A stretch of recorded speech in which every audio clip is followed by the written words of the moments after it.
Buongiorno, buongiorno. Joo, kello on 8 tai tasan 8, varmaan 7 pintaa heräsi, aminot hörppäsi ja sitten 150 grammaa puuroa ja 5 kananmunaa, josta yhdessä keltuainen ja 20 grammaa kasvipähkinöitä ja 40 grammaa isolaatti. Ehkä voisi olla vähän enemmän kananmunia ja isolaattia vähän vähemmän, olisi aina parempaa kuin olisi kiinteitä ruokaa, mutta on tässä syömistä tässä. Sitten pari pikku banaania, laittaa molempilla tosi yksi banaani. Joo, eilen vähän laskeskelin tuossa kaloreita, niin. Kyllä tämä varmaan reenipäivinä, ja vaikka ei olisi reeniäkään, niin tullut se melkein 5000 kaloria, ei reenipäivinä, ja varmaan joina päivinä, niin no yleensä reenipäivänä varmaan se 5500, sitten syö jotain yhtä herkkuja, niin varmaan lähellä 6 tonnia. Mutta aika hyvin se paino kesti pari viikkoa kisojen jälkeen, niin tai puolitoista viikkoa, niin joku 108, mutta kyllä minä veikkaisin nyt pyöripi siinä joku varmaan 103-114, ei nyt vaakaan mukana, mutta minä olen salilla aina kattonut aamupalan jälkeen, niin mennyt tekemään eka reeniä. Niin se oli joku 115 silloin. Kengät jalassa ja sortsit ja paita päälle. Varmaan aamupaino jotain 113-113,5. Hyvin paineistunut roppa. Minä olen nyt tehnyt sille, että reenaan 5 kertaa viikossa ja muut lihasryhmät tulee kerran viikossa, paitsi kädet kahdesti. Niin,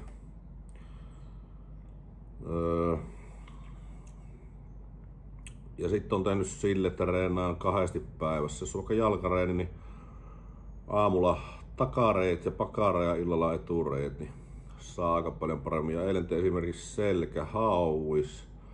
Aamulla tein selää ja illalla tein sitten hauista. Niin ihan hyvä. Kun tässä on kuitenkin aikaa tolleen toteuttaa, niin saa aika hyvin tehoja sitten irti niistä. Että jos miettii selkähauis, niin haluat saada tehokkaan reenin, niin kyllä siinä väkisin rupeaa jo hauiksen kohdalla. Niin joo, ja sitten mietin vielä selää. En mietin selkä on 3 liikettä niin vähän matki Honey Roundbody kävi Miracle Pierin kanssa reenaan, niin ne teki eka myötäotteella ylätalia leveltä ja sitten teki kapeelta vastaotteella, venytti ihan hulluna noita latseja silloin toisessa liikkeessä, niin tein sitä ja kolmantena vipuvarsi soutui edestä. En tehnyt kuin 3 liikettä selälle, 6 sarjaa, kyllä tuo meni perille ja täältä katsoo noita kisakuvia ja videoita, niin, tai no ei ole kyllä videoita selkävertailusta, mutta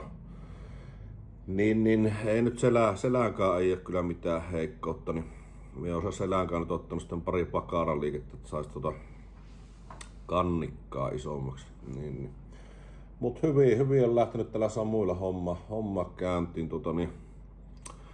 Vatanen vinkkasi tuossa joku Mr. Massage, joku ihan oikeasti kunnon hieroja, joka saisi noita fasettilukkojakin auttu, niin menen tänään sinne, jos tuossa 10 aikaa aamulla käsittelyyn. Niin varmaan tuossa 8:30 syönyt, niin kerkee vähän ruoka laskeutunut. Ihan mukavasti. Kävis tänään vähän kävis mopolla kiertelee. Jos on se tuplareenipäivä, niin ei siinä hirveästi aamupalaa syöt ja menet salille, niin sitten oot ehkä 12 aikaa saliessa, on semmonen helvetin hyvä Season Samu ravintola, niin siinä käy yleensä sen reenin jälkeisen ruoan vetäsemässä, niin joskus 12:30 aikaa syönyt sen niin toisen ruoan, ja sitten menet kämpille, niin sit pitäisi jo 5-6 massalla uudestaan reenaa, ja siinä välissä pitäisi syödä vielä 2 ruokaa, eli jos 3 ja 5 aikaa syö sitten yhdet ruoat, siinä ehkä pikkupäikkärit välillä ottanut, niin sitten 5-6 aikaa pääsee reenaamaan tai 6:30 ja 8 massa reeni tehty heti siinä ruoka ja ennen 9 syötynä ja sitten jos 11 aikaa vielä iltapalaa, sen on tehnyt helppo hiutalleet ja iso latti vaan shakeriin ja sitten pähkinöitä vähän lisää. Siinäpä sitä. Joo, katsotaan tuota reeneistä milloin kuvailis niin aika vähän käyttävät noita standeja tuolla puhelimilla. Muutamia on nyt nähnyt, mutta jonakin päivinä en ole nähnyt ollenkaan. Niin ajatellut, että en kehtaa lähteä itsekään sinne turaamaan niiden standien kanssa. Niin. Mut joo, katsotaan milloin sitä reeniä jaksaa kuvailla. Itse tuo Vatanen laittoi heti ekaa päivänä, kun ajelin vastaan, että tervetuloa Samulle, otetaan kimppareenit joku päivä, mutta katsotaan milloin saadaan toteutettu, että hänelläkin on aika tiukka aikataulu niiden kamppailujen ja muiden reenien kanssa, niin katsotaan milloin sattuu aikataulut. Varmaan joku reeni jossain välissä, mutta katsotaan tuloako sitten kuvattua vaikka ei, mutta joo, ei mitään, hyvin pyyhkii, tää on ihan mukava paikka, aika vähän on vielä kerennyt missäkään, mutta tänään tosiaan käy siellä Hieronnassa tuolla Lamailla päin ja Lamai Beachillä ja sitten olisi tarkoitus käydä semmonen Viewpoint sauna testaamassa, niin kuvien perusteella on melko hulppeet näköalat, niin katsotaan jos sieltä saisi vaikka vähän kanssa video otettu, niin. Joo, nyt puurot vielä loppuu ja sitten ei muuta kuin menoksi. Mut joo, muutamia kuvia sain tuolta Intian reissulta kisoista. Ei oo kyllä montaakaan kuvaa mitä sain vertailusta, mutta sain kuitenkin kuvia ja minä silloin sanoinkin, kun tultiin lavalta pois, että niin näillä jätkillä ei ole kyllä muilla niinku selkää ollenkaan ja että tässä on yksi kovaa vastus, että se on hiukan minun kireempi ja pikkusen kapeampi se keskivartalo, niin olin kyllä niinku melko varma siellä, että kun tuun lavalta niin pois, ja minä sanoinkin silloin Instagramiin, että minä olen varmasti ensimmäisenä tai toisena tässä lainapissa, niin mutta väärässä olin, että kolmantena mistä olin, mutta minä laitan nuo kuvat tuohon yhtään sen enempää itse vinkumatta, niin niistä voi jokainen jotain johtopäätöksiä tehdä, että miltä siellä on kukakin lavalla näyttänyt ja minkä verran on ollut lihasmassaa ja miten kireä ja näin päin pois. Niin. Mut joo, itse olin kolmantena ja itse rupesin sitä arvioimaan enää sitä sijoitusta ja tiedän mihin itsestä on. Olisi ehkä voinut olla sen napsun kireempi, niin se olisi ollut sitten varmaan se lopputulos toinen ja näin päin pois. Mutta niin. Minä olen ne omat analyysit omassa päässä tehnyt, ei niistä sen enempää, mutta laitan kuitenkin nuo kisakuvat tuohon, niin jokainen katsoja voi niitä katsella ja mietiskellä ja kommentoijakin, jos jotakin haluaa kommentoida. Mut joo, nyt muutama lusikainen vielä puuroja. Let's go, voimaan.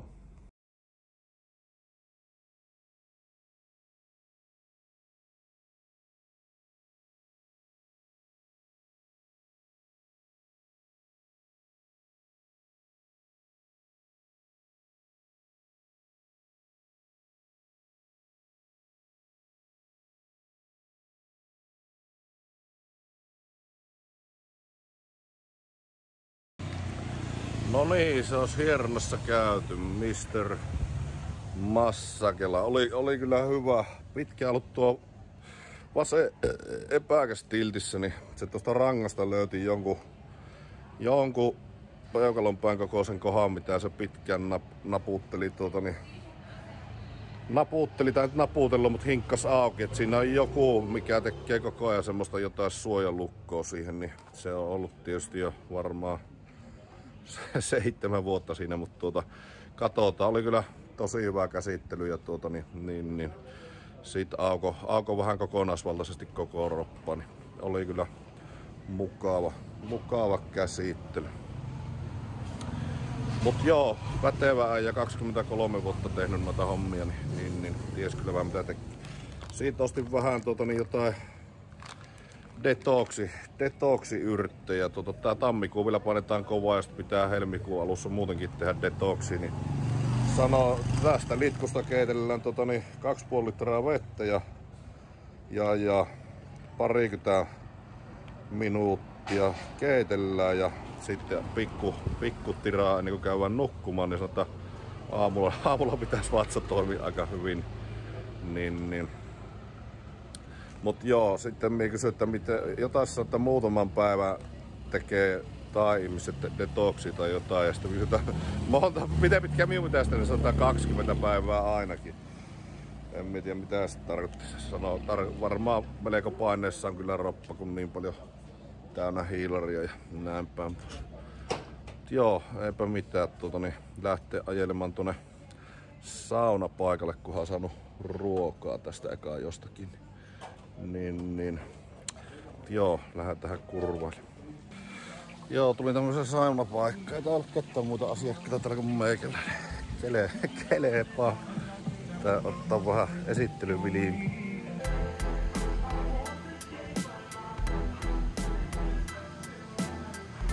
Täällä on selvä taistelu. Oho, siellä onkin joku makkaamassa. Taisteluasetelma luotu koko russia sauna ja finissauna.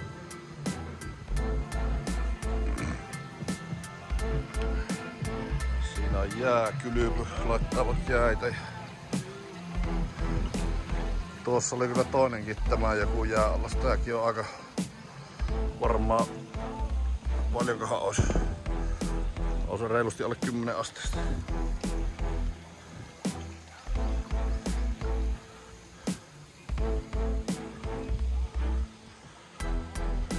Vähän kun raivaisivat noita puita ees, jos vielä paremmat maisemat. Kelepaa. Joo.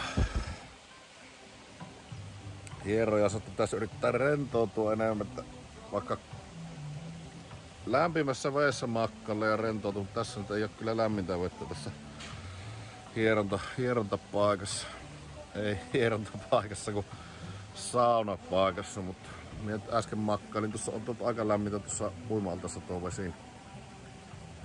Laitoin pian nojaamaan tuonne reunaan ja siinä on hyvä köllötellä kunnolla tuota veden liplatusta. Joo, se kysyy minkä ikäinen on tuo hieroja miltä niin. Meistä arvaan, niin sanoo 46, mitä perkele, 36. Sitten tuli tällä viikolla Instastoriin kommentti, että hiusrajaa karkaan. Pitäisikö ottaa ikäriisit pian? Ei oo kyllä minkäänlaisia ikäriisejä. Melko lailla sen näköistä elämää saa tällä hetkellä elää, niin kuin huvittaa elläkin. Niin, ei valittamista. Ei oo niin väliä näyttääkö 3-kutoselta vai 4-kutoselta vai 5-kutoselta. Niin. Hyvä fiilis on joka aamu heräät. Joo, pitäis. Ja se on varmaan oikeassa se hiero, että pitäis vaan niinku yrittää oikeesti vaan aina kun on lepopäivä niin rentoutua eikä häseltä mitään.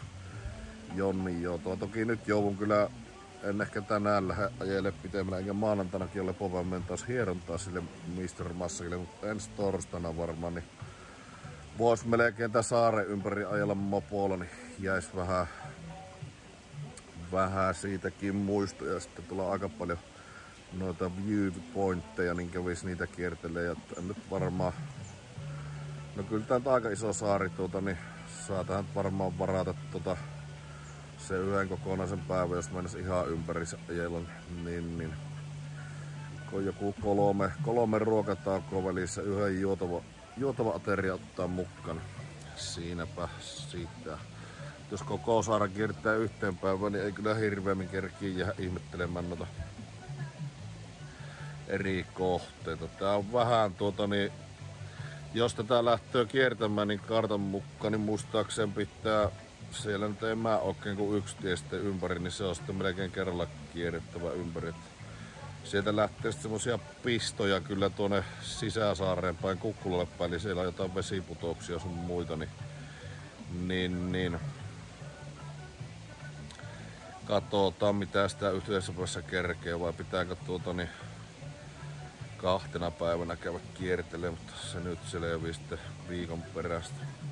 joo, fiilis hyvää ja ei mitään ihmeitä jatkaa lilluttelua. Ei ole hirveästi asiakkaita. Pari venäläistä oli tuossa ja joku seurue oli tuolla, jossa tuli syömään. En tiedä tulivatko saunomaan, mutta täällä ei ole ainakaan ruuhkaa ja hyvät kuumat saunat ja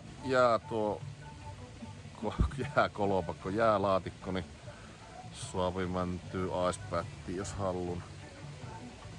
Ihan hyvä. Ei ole ainakaan liiemmin hälinää täällä, niin rauhallinen musiikki soipi. Tästä jatketaan päivä. Buongiorno, buongiorno.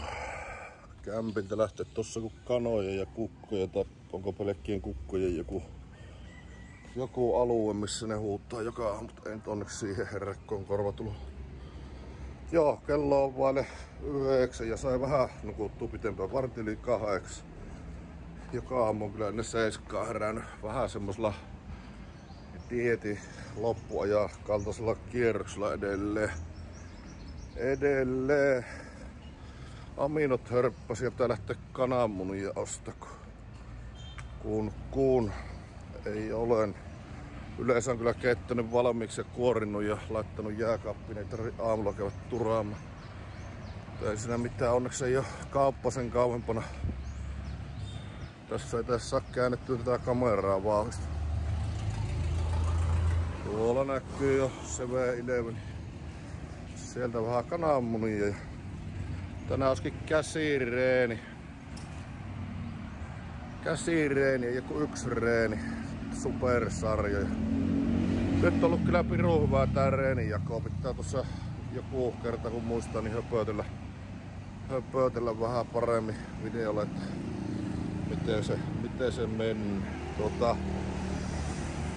Joo, huomenna olisikin jalkareeni. Pitää katsoa, että otanko ennen jalkareenikin yhden levoon. Jalkareeni jälkeen on kyllä lepo, mutta en tiedä otanko nyt ennenkin yhden. Pitää vähän kuulostella. Pikkusen meinaa olla koko ajan kurkku semmonen. Onko se tuosta ilmastoinnista vaan mistä? Mie kyllä sammutan tuo ilmastoinnin, niin puolitoista pari tuntia laita ajastimelle, niin kun käyn nukkumaan, sammuu itestä. Nyt piti kyllä pariksi tuntia startata joskus aamuilla uudestaan se laittaa taas ajastimelle, mutta en tiedä onko se niin paskane tuo huono ilma vai mikä, niin vähän on kurkku sököönä, mutta joo, nyt kananmunia ostamaan ja varmaan tossa 10-11 aikaa aamupalaa syötynä, niin sit lähtee ne käet veivaamaan ja pitää katsoa mitä sitä loppupäivä. Melko harmaa on taivas niin harmaa on taivas, niin toivotaan, että ei nyt vettä tulisi, mutta saa nähdä. Joo, nyt kananmunia ostaa.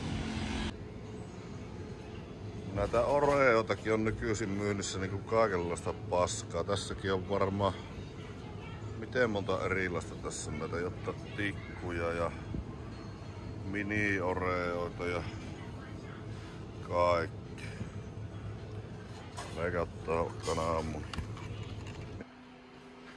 Ja kananmunat tuli sähköliesi. Tää on yllättävän sähäkkä. Alakuun mennessä vähän kyrvättää puurot pohjaan, mutta paljon parempi kuin patteillakin oli ihan hengettä se normi liesi. Niin tässä sähköliesihän ne nyt on kaikki, no yleensä mitä on suuri osa, mutta niin tämmönen yksittäinen töpselillä toiminen on sähäkkä. Sitten otin testiin tämmösiä sugar free karkkeja, kun nää on vaan suklaat. Katsotaan maistuuko. Vaan se vaan, että karkki on karkki, että silloin kun syödään karkki, niin syödään karkki, että noita sugar free paskoja, niin harvoin tulee ostettu. Ehkä dietillä kunnon kitkuissa, niin joku 1 salmiakki tai muun makuinen läkeroli, niin se on siinä, mutta kyllä nyt tulee off-seasonilla, kun vaikka sitten reenin jälkeen haluaa syödä jotta karkki, niin kyllä mies syö ihan sokerikarkkia. Joo, eilen just pääsi kehumaan kaveri patteilla tuossa, niin kysyi, että saattaako silläkään vettämästä. Ei jos saanut kertaakaan, että silloin kun tuli niin vähän ripsi, niin hetihän tuo rupesi niin seuraavana aamuna sateilemaan ukkonen paakku. Ei pitäis mennä puhumaan. Joo, ei siinä huomenna olisi muuttopäivä. Muuttopäivä, 25 päivää minä on täällä, niin tää eka majoitus oliko tää 7 päivää ja vai 6, jotain semmoista. 7 yötä varmaan. Sitten seuraava onko se vaan 5 yötä ja sit olikin, kun jääkö 12 vai 13 yötä, niin ei oikein semmosia kohtuubudjetilla löytynyt, että olisi samaan ajan pystynyt olla yhdessä, kun vähän turhan myöhään lähi kahtelemaan. Mutta tuo Airbnbin varaus- ja hakusysteemi on kyllä minun mielestä erittäin hyvä, että se saattaa niinku tarjota sinulle, jos sinä jonkun ajankohan laitat, niin sille tää justiinsa, että se etsii, että jos ei ole sitä, että yhdessä paikassa niin se tarjoaa, että tämmönen yhdistetty majoitus, että ja sitten sitä samalta alueelta, niin vaikka että tässä on 2 majoitusta, että ekassa saat 5 päivää ja toisessa saat 15 päivää, niin tuo on kyllä ollut sinänsä näppärä ja ihan hyvä, että ne hakuehdot saa sinne, että pitää olla keittiö ja voit laittaa, että saako olla lemmikkejä ja vaikka sun mitään, niin minun mielestä tuo Airbnb on kyllä toiminut tosi hyvin.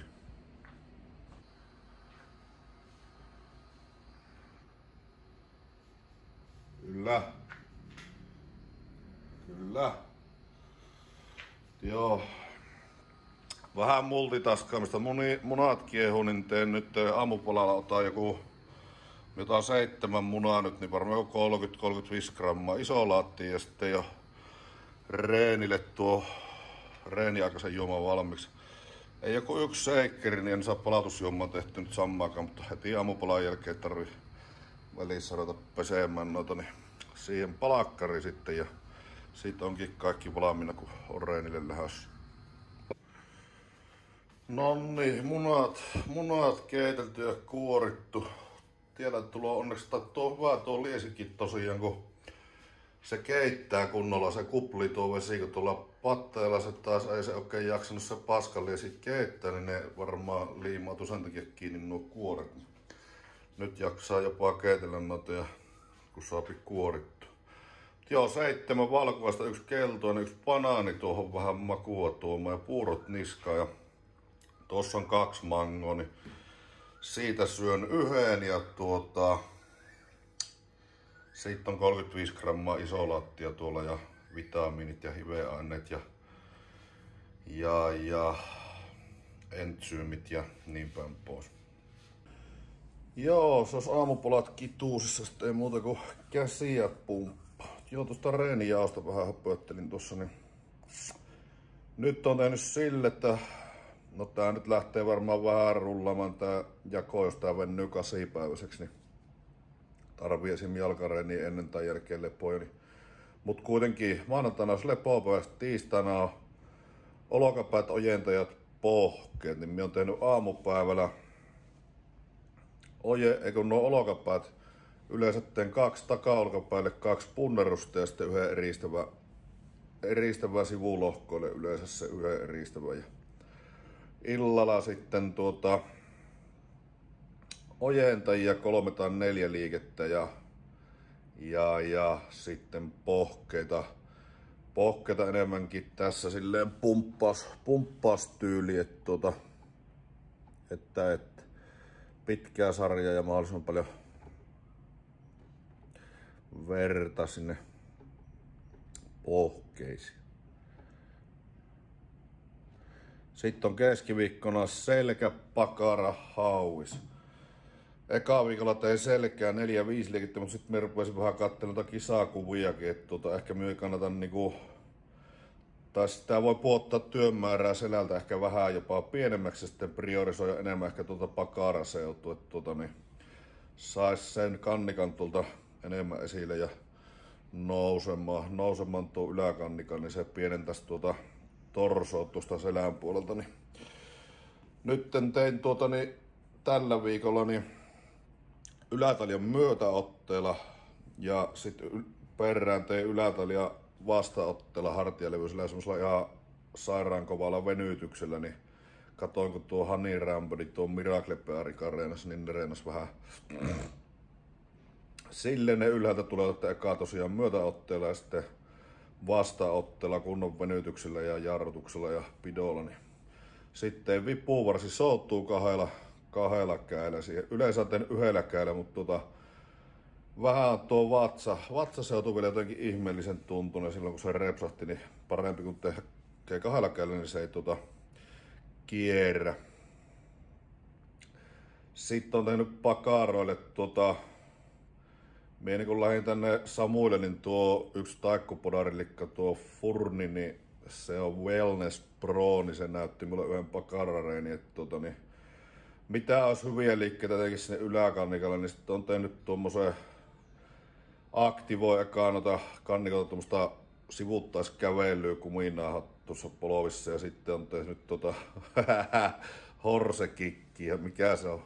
Pakarapotku, semmonen erikoisversio tuossa taljassa, niin tää on nyt vähän niinku pakaralle tämmönen extra reeni, niin siinä kun on 2 liikettä. No sit illalla on tehnyt 4 liikettä hauista, joista 1 on hammeriottelu ja loput on normi tai kääntäen, niin.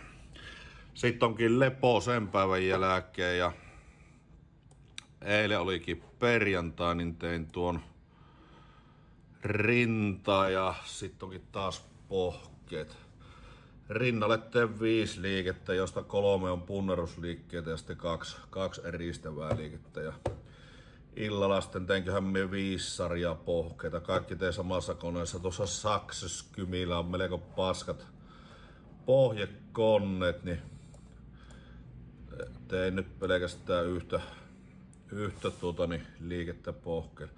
Sitten on lauantaina kädet, supersarja, savolaismakee tyyli, ojentajille eka liike ja haavikselle toinen liike ja molemmissa semmonen vähintään 15 toistoa, mielellään sinne lähemmäs 20.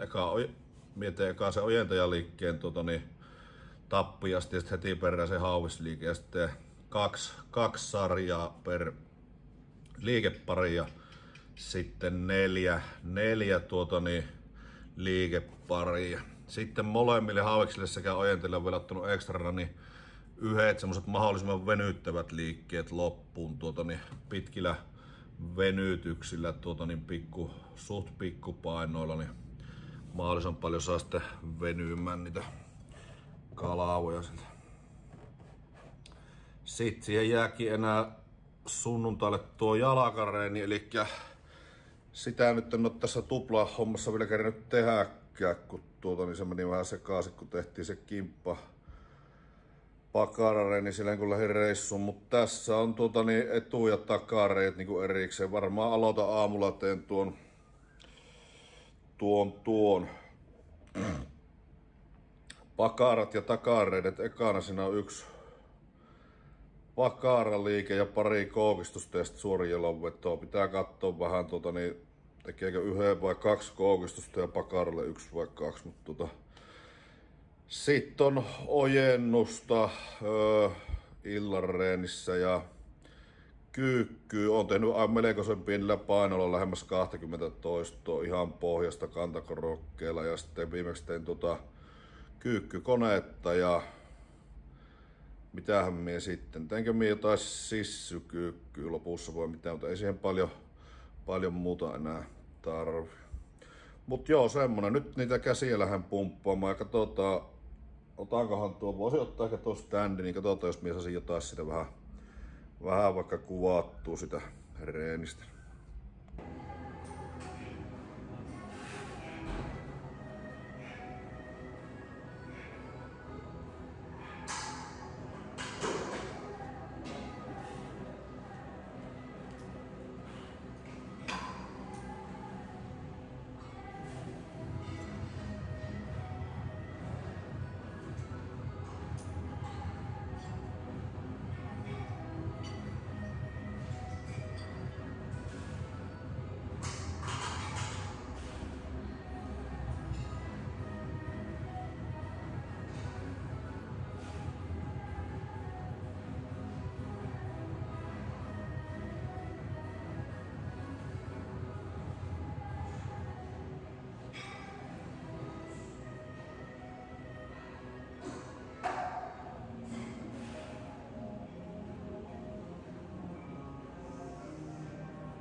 Joo, reenit. Eipä tullut tuo kamerasta niin mukaan niin ei saa kuvaa tuolta reeniliikkeelle. Hirmu paine on kyllä paine on varmaan 114. Tein tuon käsireeni, niin ei oikein mennä taipunut. Poseerauksia on niin järeitä pumppit. Että. Eipä siinä. Onkin tuo ruokapaikka kiinni tuossa vastapäätä, niin pitää lähteä kämpille syömällä, kun mä pari vapaapäivää kuussa keittiöhenkilön pistävät kuljun kokonakin. Ei tarvi ihmetellä, että saapuu tilalle jonkun. Joo, ei kai siinä hyvää reeniä. Vähän jotain pullisteluita tuolla. Niin, joo, nyt syö. Ja nyt ne vesisateet sitten alkaa. Eilen just kaveri kyseli sattaako siellä joka päivästä, ei oo saanut kertaakaan. Nythän tää sattaa, kun Esterin peristä ei kehto vielä lähti ehkä mopolla kämpille. En tiedä, nyt se taas vähän hiljentyy. En tiedä, pitäisikö lähti kurvaamaan. Kastuu joka tapauksessa, sitä ei pääse mihinkään. Joo, ihan hyvä käsireeni. Ei perhana sattunut se kamerastandin matka, niin ei saanut kyllä kuvailtua mitään. Katsotaan, jos joku voi jotakin vähän kuvailisi. Joo, ei ollut onneksi tuon pahempi sadekuru. Nyt näyttää ihan suht hyvältä taivas. Puoli pilvistä, mutta mulla jostain vähän niinku aurinko yrittää tulla läpi. Joo, ei kai siinä. Söin tossa oli normipaikka kiinni, mistä käyvästä, niin otin tosta joku 200 grammaa kanna, ja tuossa varmaan ollut 60 grammaa riisi, niin mä niin kyllä melko ikeen, niin nyt pitää kyllä suoraan kun menee kämpille, niin huitasta semmonen 250 grammaa kanaa ja siihen se 125 grammaa, kohan siinä on riisiä, mitä me on tehnyt. Niin, ei sulaa lihat poikki. Joo, huomenna muuttopäivä ja 2 viimeistä majoitusta onkin eli 18 päivää käydään yhteensä, niin ne on ihan vierekkäin. Siinä vaihtuu vähän niinku käytännössä huone. Eri huone, mutta sama talo taitaa olla molemmat, niin ihan hyvä, niin ei tarvi pitemmälle turata. Yllättävän hyvin tää nyt meni tää majoitushomma loppupelissä, niin ois voinut mennä huonommin. Joo, kämpän pihalle päästy salilta. Mut joo, joku kommentoi, kun mihinhän videolle mie höpötin jotain, että ostin tän kaulaketjun ja sit oon ostanut, oliko mie puheet jotain pari noita prätkiä ja tuon Rolexin joskus 3 vuotta sitten, niin joku kävi sinne kommentoimasta, ei tiedä minun pinkan kokoa, mutta Rolexin ostaminen aivan järjetön ylilyönti. Mie kävin kyllä siinä kommenttiin vastaamassakin, sen oli joku miljonääri nimimerkin perusteella käynyt kirjoittamassa ja sitten siinä oli jotain SP500 se indeksin tuottolaskelmia, että jos olisi sen samaa rahaa sijoittanut sitten sinne indeksirahastoon, mitä tää kello on maksanut ja todelliset massimiehet sijoittaa rahansa ja näin päin pois, niin onhan se varmasti, että se tuottaa enemmän se rahaa tuottaisi korkoa siellä indeksirahastoon. Niitä indeksirahastoja ei pysty oikein ranteeseen laittamaan, niin samaa mulla on 2, tai itse mies sain nyt myytyyn toisen prätkän, mikä oli tässä Taimassa, tai tuo kaveri Janne kyllä siinä hoiti sen myyntipuolen autto ja ilman häntä se olisi ollut kyllä aika vaikea myyäkin, kun ei ihan hirveästi noista prätkistä ymmärrä ja näin päin pois, niin mutta kuitenkin sain sen myytyä ja siitä sai jopa, ei ihan 1,5 tonnia, mutta melkein voittoa jopa vielä siitä pyörästä,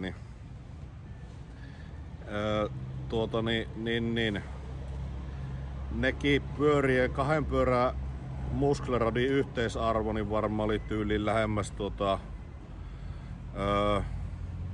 tyyliin 25 000 euroa ja se on aika iso siivu niin kuin meikäläisen omaisuudesta, että on niihin laittanut sen rahaa ja edelleen, jos nekin rahat olisin pistänyt sinne SP500-indeksiin, niin en olisi pystynyt silloin noilla prätkillä ajelemaan. Että ei sitä voi ihan kaikkea silleen ajatella minun mielestä, että pitäisi jättää tiettyjä asioita ostamatta sen takia, että siihen sijoitat sen rahan. Ja siinä oli kirjoitettu niin jotain, että minua tietyllä tapaa kiinnostaa semmoinen, että pystyisi olla taloudellisesti riippumaton, ja niin se kiinnostaakin. Ja jossain vaiheessa siihen pyrinkin, mutta sekin vaatisi älyttömästi aikaa, että tekisi sitä rahaa. Ja sitten jos katsoo minun esimerkiksi tuloja ja näistä, jos minä olen nyt ehkä sijoittanut omasta elämästäni vähän enemmän tyyliin viitisen vuotta, niin eri asia, jos minä olisin 18-vuotiaana aloittanut se sijoittamisen, niin sen verran olen tutkinut näitä korkokoroille ilmiöitä, että siinä se 10 vuottakin, 12 vuotta merkkaa aika paljon, että että aloitatko sen 18 vai 31-vuotiaana sen sijoittamisen, mutta minä esimerkiksi tuhlasin 18-vuotiaasta reiluksi 30-vuotiaaksi, niin tuhlasin varmaan kaikki ylimääräiset rahat, niin ryyppäsin, ja varmaan yhden Savonlinnasta ainakin saisi jonkunnäköisen omakotitalon sillä hinnalla olisi saanut, niin ei minua haittaa, että minä olen ostanut yhden Rolexin, ja se ei ole mun mielestä ollut minkäännäköinen ylilyönti omasta mielestä. Minä olen kuitenkin sen käteisellä maksanut ja näin päin pois,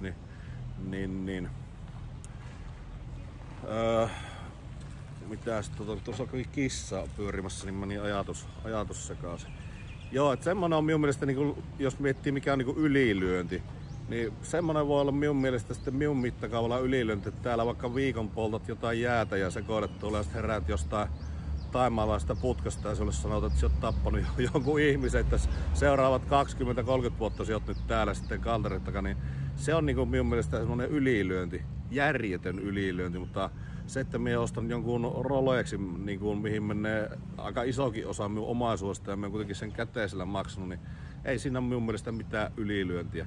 Joo, se tuottaisi paremmin siellä indeksissä, mutta edelleenkään niitä indeksejä ei tuohon ranteeseen saa. Ja minä joka aamu, kun mitään kellon laitan ranteeseen, niin minulle tulee hyvä fiilis. Minä mietin, että onpahan nyt tämän verran jäänyt esimerkiksi säästöä rahaa, että ei ole tullut ryypättyä sitten niitäkään rahoja, mitä kuitenkin valtaosa aikuisiästä ja alaikäisestäkin, niin ne rahat meni sitten jonkin ihan muuhun tyhmää hommaa. Ja sitten tää kello kuitenkin, niin no ehkä tää on ollut arkikäytössä, niin tää ei ihan niin hyvin pie sitä arvoonsa kun pitäisi silloin tälle, ja tää olisi täysin moitteettomassa kunnossa. On tää aika paljon naarmuuntunut, kun tätä päivittäin pitää, niin en sitten tiedä, minullakaan ei ole mitään kummosia koulutuksia. Siihen nähdään on aika hyvissä tuloissa tai hankkeissa ollut ehkä joitakin vuosia elämästä, mutta sitten jos kohta päästään siihen, miksi minä rupesin tästä asiasta edes puhumaan. Se ei ole pelkästään se, mitä minä olen tässä sepittänyt, vaan jos nyt mietitään, että minä olisin aloittanut sitten 18-vuotiaana laittamaan sinne indekseihin joku tietty summa. Sitten mulla on ollut vaikka ensimmäiset 7-8 vuotta tosi paskat tienestit silleen, kun ei ole ollut mitään koulutuksia, ja niistä, jos miettii, että olisi sitten sijoittanut semmoisen summan, että mietitäänkö nyt sitten vaikka, että olisit 50 tai 55 taloudellisesti riippumaton, kun sä oot joku 30 tai 35 vuotta sijoittanut sen tietyn summan, niin silloin sitä varmaan olisi ehkä monta juttua jäänyt ehkä tekemättä sitten tietyllä tapaa silloin, kun laittaisit sitten sinne sijoituksiin sitä rahaa silloin nuorempana ja No sit sä oot sijoittanut sen summan X joka päivä, ja sä oot ehkä karsinut jotain tiettyjä juttuja, esimerkiksi matkustamista oot saattanut karsia. Ehkä sitten jos olisi oikeasti niinku kunnon tulotaso, että sulla jäisi niinku rahaa, että siellä voisit sijoittaa, matkustaa, ostaa jotain muuta juttuja, että sinua ei tarvitsisi niinku tinkiä niin paljon, niin silloinhan se olisi ihan niinku fine, mutta ehkä omalla kohdalla niin ei välttämättä olisi, no ehkä jos olisi oikein niinku penniä venyttänyt, niin olisi riittänyt rahaa niinku kaikkiin noihin. Mutta mitä jos sä oot 45-vuotias ja sä oot tietyllä tapaa tinkinyt siitä elämästä asioita sen takia, että sä pystyt sijoittamaan ja siellä olisit niinku 50-vuotiaana sitten taloudellisesti riippumaton. No, sit sieltä 45 ja siellä käyt lääkärissä ottaa vaikka perusverenkuvat ja katsotaan, miten nämä mistä selvii näitä, että onko syöpäsoluja kehosta, nämä on nyt vähän koholla, että voisitko käydä uusintaverikokeessa. No sit sulla ilmoitetaan, sulla on pahanlaatuinen kasvain vaikka eturauhasessa. Sit siihen meet sinne ja ne rupeaa sitä tutkimaan sitä, tää onkin nyt levinnyt sen verran pitkälle, että sulla on 6 kuukautta elinaikaa. Tai sitten, en tiedä onko se miten realistinen, mutta silleenkin voi tapahtua. Tai sitten toinen, että sä oot vaikka sen takia, minkä takia mitä aloitin selittää, niin kaveri se oli ollut tässä Samuilla, oliko viikko sitten lähtenyt, niin se oli ollut minun mielestä reilu 40 kaveri ja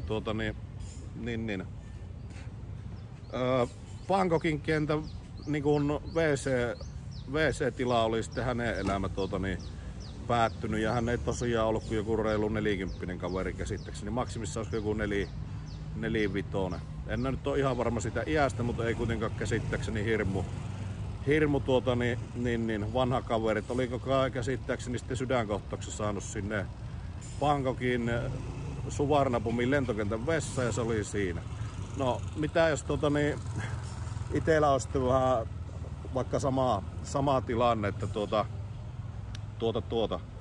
ei jos sitten esimerkiksi olisi tästä reissaamisesta karsinut niin kuin, tai tinkinyt, että et olisi niin paljon reissannut ja tehnyt asioita sen takia, että siellä pystyt sinne indeksirahastoon tunkemaan sitä rahaa, että sä oot silloin 50 tai 55 taloudellisesti riippumaton. Aika kunnianhimoinen tavoite saa olla, että sä pystyt olemaan tyyliin 40 tai alle 40 taloudellisesti riippumaton, etenkin jos sä teet jollekin, oot palkallisena töissä, niin. Mutta ehkä mie näen vähän eri tavalla nämä asiat, että tosiaan tää kello, millä laitan sen joka aamu ranteeseen, mulle tulee hyvä fiilis, että eipä enää mennyt siihen ryyppäämiseen rahaa joka viikko, vaikka sitä muutamaa 100 euroa ja minä olen senkin rahaa säästänyt ja sitten minä olen ostettu tämmöisen kellon ranteeseen, minä olen vielä käteisellä sen maksanut, niin siinä ei ole minun mielestä minkäännäköistä ylilyöntiä tai se, että minä olen nyt täällä reissussa ja minulla ei mitään hirmu kummosia tuloja. Minä elän koko ajan yli tulojani täällä reissussa, minä tuhlaan omia säästöjäni koko ajan täällä.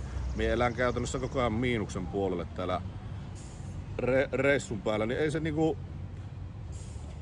ei se herätä minussa mitään tuntua, että minulle tulisi jotenkin paniikki tai paskafiilis, että hei, että nyt nämä minun säästöt hupeen, että nyt minä en ole sijoittanutkaan näitä mihinkään kaikkia johonkin rahastoihin ja nythän tämä ei kasvakaan yhtä korkoa, kun minä koko ajan tuhlaan vaan tätä minun omaisuutta ja tämä jarruttaa sitä unelmaa, että minä olisin joskus taloudellisesti riippumaton ja näin päin pois. Niin sitä rahaa kyllä pystyy tekemään ja se rahaa saa aina takaisin, mutta sitä aikaa ei saa takaisin. Ja esimerkiksi tämä reissaaminen on minulle semmonen homma, että minä olen hyvinkin etuoikeutettu omasta mielestä, että minä olen pystynyt edes puljata tälleen minun asia, että minä pystyn esimerkiksi täällä reissaamaan, niin se on niin kuin pienin murhe, että minulla menee koko ajan joka kuukausi minun omia säästöjä tähän homma, että minä pystyn täällä tekemään tätä minun omaa juttuuni, kehonrakennusta niin kuin täyspäiväisesti tällä hetkellä ja pystyn nauttimaan hyvistä keleistä, paitsi äsken nyt vähän ripsi vettä, mutta se nyt on aika pikku sivuseikka ja pystyy nähdä uusia hienoja maisemia, tavata ihmisiä ympäri maailmaa ja ihan niin kuin tämmöisiä asioita, mitä jos siellä Suomessa vejät siinä oravan pyörässä sitä samaa paskaa, niin et sitä paljon niin kuin mitään kovin kummosia uusia, ainakaan pitää kansainvälisiä ystävyyssuhteita tai muutakaan pääse siinä hirveästi luomaan, ellei sitten teet jotain työtä, missä niin kuin olet kansainvälisesti tekemissä ihmisten kanssa.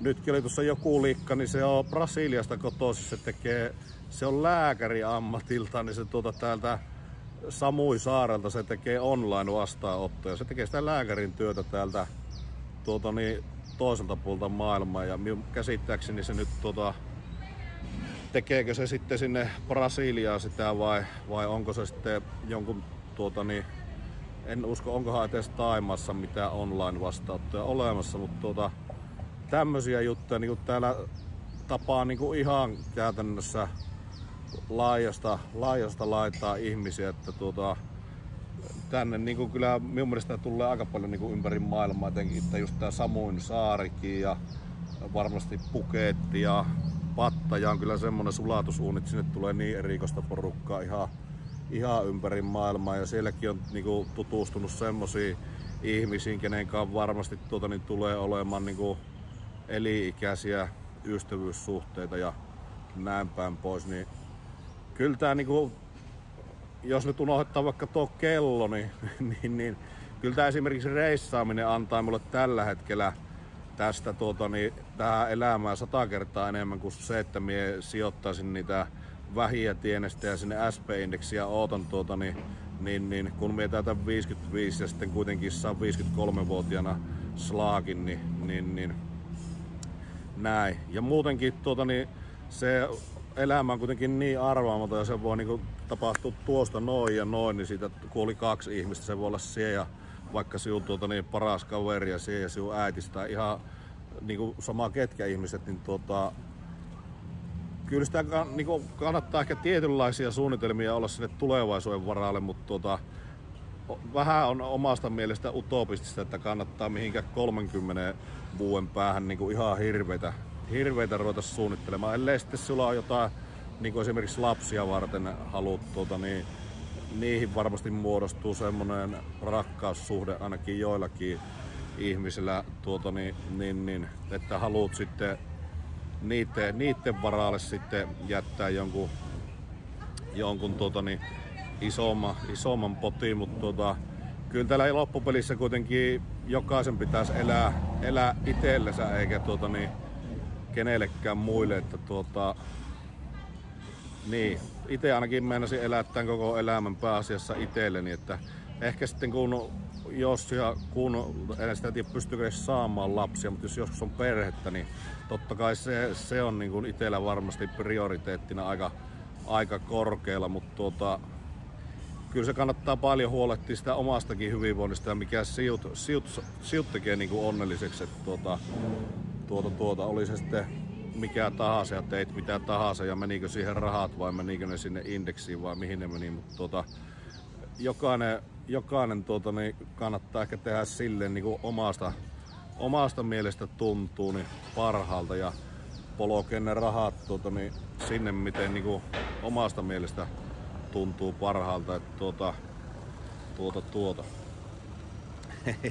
tämmöisiä ajatuksia nyt tuli tähän väliin ja tää tuli nimenomaan siitä, että pari päivää sitten kuulin, että se kaverin kaveri oli sinne Bangkokin lentokentän vessaan sitten kuollut, että ei muuta kuin rauha hänen sielulle, että liian aikaisin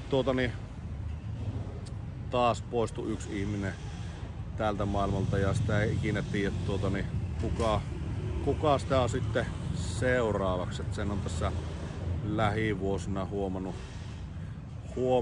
että kyllä tuolta Savonlinnastakin tuttuja ja entisiä tuttuja niin on melko tiuhan tippunut poikkeen, niin kyllä se kannattaa pyrkiä välillä elämään tässä hetkessä, että se elämä on kuitenkin nyt eikä huomenna eikä 30 vuoden päästä. Niin nämä taikut on tietyllä tapaa, ainakin jotkut niitä pitää ihailla, että ne ei todellakaan tiedä mitä ne tekee viikon päästä, että tietyllä tapaa arvostaa, mutta sitten tietyllä tapaa ei kyllä siinäkään ihan niin mitään järkeä, että se, ne jotkut elää omasta ehkä vähän liiankin hetkessä, että ei ole paljon kyllä pahan päivän varalle rahoja tai ei ole huolta huomisesta. Tai en tiedä onko niillä huolta, mutta ei niillä ainakaan minkäännäköistä ajattelukykyä sinne vähän pitemmällä aikatähtäimellä.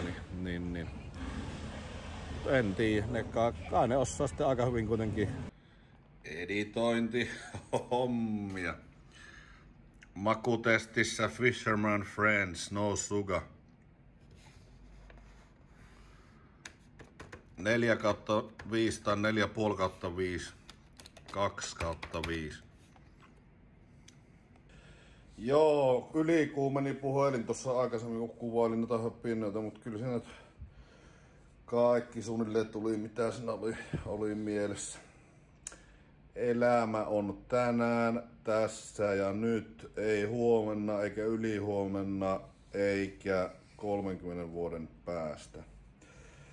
Jos tykkäsit, paina peukku ylös, jos et tykännyt, paina peukku alas. Jos et ole vielä tilannut kanavaa, tilaa kanavaa. Mitäs muuta näin pitää sanoa? Kiitos katsomisesta ja palaamme jälleen seuraavalla videolla. Voimaa!